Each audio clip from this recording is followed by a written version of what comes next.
High friends, welcome to Nirbha education. তো আজকে আমি তোমাদের বাংলা ব্যাকরণের প্রথম পরিচ্ছেদ পড়াবো। প্রথম পরিচ্ছেদ, ভাষা ও বাংলা ভাষা। তো চলো শুরু করা যাক। ভাষা। তো ভাষা কাকে বলে? এক নম্বর, ভাষা কাকে বলে?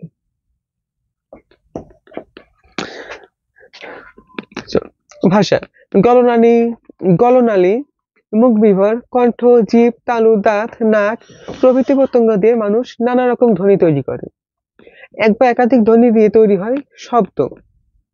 শব্দের গুচ্ছ দিয়ে তৈরি হয় বাক্য। বাক্য দিয়ে মানুষ মনের ভাব আদান প্রদান করে। মনের ভাব প্রকাশক প্রকাশক এই বাক্যের সমষ্টিকেই ভাষা বলে। ভাষা একদিকে যেমন মুখে বলার এবং অন্যদিকে কানে শোনার বিষয়। সভ্যতার অগ্রগতিতে মুখের ভাষা ক্রমে লেখার ও ছাপার, সেই সঙ্গে চোখ দিয়ে পড়ার বিষয়েও পরিণত হয়েছে। এছাড়া দৃষ্টিশক্তিহীনদের জন্য ভাষাকে উঁচু নিচু করে তৈরি করা এবং হাত দিয়ে অনুভব করার জন্য একটি পদ্ধতি তৈরি করা হয়েছে। এই পদ্ধতির নাম ব্রেল পদ্ধতি। ব্রেল পদ্ধতিতে অন্ধ শিশুরা ও বাচ্চারা পড়াশোনা করতে পারে। আবার বাক শক্তিহীনদের জন্য বোঝানোর জন্য বিভিন্ন ধরনের ইশারা ভাষা আবিষ্কার করা হয়েছে। ইশারার মাধ্যমে যারা কানে শোনে না তারা বুঝতে পারে, মনের ভাব প্রকাশ করতে পারে। জনগোষ্ঠী ভেদে ভাষার বৈশিষ্ট্য আলাদা হয়, ভাষাও আলাদা হয়ে ওঠে। এভাবে পৃথিবীতে কয়েক হাজার ভাষার জন্ম হয়েছে।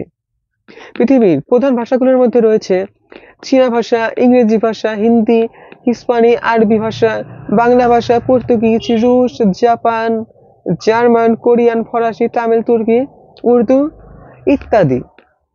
তো এখন বাংলা ভাষা। বাংলা ভাষা কাকে বলে? বাংলা ভাষা কাকে বলে? বাংলা ভাষা বাঙালি জনগোষ্ঠী যে ভাষা দিয়ে তাদের মনের ভাব প্রকাশ করে, বাঙালি জনগোষ্ঠী সেই ভাষাটিকেই বাংলা ভাষা বলে। পুরো পৃথিবীর প্রায় 30 কোটি মানুষ বাংলা ভাষায় কথা বলে। এর মধ্যে বাংলাদেশে তো 16 কোটি, আমরা বাঙালি, বাংলাদেশের মানুষ, এবং ভারতের পশ্চিমবঙ্গে প্রায় 10 কোটি মানুষ বসবাস করে। এছাড়া ত্রিপুরা, আসাম, বিহার, ঝাড়খণ্ড, উড়িষ্যা সহ ভারতের অন্যান্য প্রদেশে প্রায় 3 কোটি, এবং পুরো পৃথিবীর আরো বিভিন্ন দেশে যারা অবস্থান করছে, বসবাস করছে, তাদের সংখ্যা প্রায় 1 কোটি। এভাবে মোট জনসংখ্যা বাঙালি প্রায় 30 কোটি, যারা বাংলা ভাষায় কথা বলে। মাতৃভাষা মোট জনসংখ্যার ভিত্তিতে পৃথিবীতে বাংলা ভাষা 6ষ্ঠ বৃহত্তম ভাষা। এটি বাংলাদেশের রাষ্ট্রভাষা। বাংলাদেশে বাংলা ভাষা প্রচলিত হয়, তবে এর পাশাপাশি ইংরেজি ভাষারও প্রচলন আছে, যেহেতু ইন্টারন্যাশনাল ভাষা। পৃথিবীর ভাষাগুলোকে বিভিন্ন ভাগে ভাগ করা হয়, যেমন ভাষাগুলোকে ইন্দো ইউরোপীয়, চীনা তিব্বতীয়, আফ্রিকীয়, সেমীয়, হেমীয়, দ্রাবিড়ীয়, অস্ট্রো এশীয় প্রভৃতি ভাষার পরিবারে ভাগ করা হয়ে থাকে বোঝার সহজের জন্য। ইংরেজি, জার্মান, ফরাসি, হিস্পানি, রুশ, পর্তুগিজ, ফারসি, হিন্দি, উর্দু, নেপালি, সিংহলি ভাষা প্রভৃতি ভাষার মতো বাংলা ভাষাও ইন্দো ইউরোপীয় ভাষা পরিবারের সদস্য। এবং এই ইন্দো ইউরোপীয় ভাষার মধ্যে আমরা এর আগে যেটা দেখলাম যে পৃথিবীর প্রধান ভাষাগুলো আছে, কিন্তু বাংলা ভাষার নিকটতম সবচেয়ে আত্মীয় হলো অহমিয়া ও ওড়িয়া ভাষা। ধ্রুপদী ভাষা সংস্কৃত এবং পল্লীর সঙ্গে বাংলা ভাষার সবচেয়ে ঘনিষ্ঠ সম্পর্ক রয়েছে। ইন্দো ইউরোপীয় ভাষা পরিবারের আদি ভাষা বহু বিবর্তনের মধ্য দিয়ে বাংলা ভাষায় পরিণত হয়েছে। বাংলা ভাষা ক্রমে পরিবর্তিত হয়ে আসছে। এই বিবর্তনে যেসব গুরুত্বপূর্ণ স্তর ভাষাকে অতিক্রম করতে হয়েছে সেগুলো হলো, প্রথমে ইন্দো ইউরোপীয় থেকে ইন্দো ইরানীয় থেকে ভারতীয় আর্য থেকে প্রাকৃত ভাষা, এবং সর্বশেষে প্রাকৃত ভাষা থেকে বাংলা ভাষা। আজকে আমরা বাংলা ভাষায় যেটা কথা বলছি, আনুমানিক প্রায় 1000 বছর পূর্বে ভারতীয় প্রাকৃত ভাষা থেকে বাংলা ভাষার জন্ম হয়েছে। এবং বাংলা ভাষার লিখিত রূপের প্রাচীনতম নিদর্শন হচ্ছে চর্যাপদ। চর্যাপদ হচ্ছে বাংলাদেশের সবচেয়ে প্রাচীনতম একটি নিদর্শন।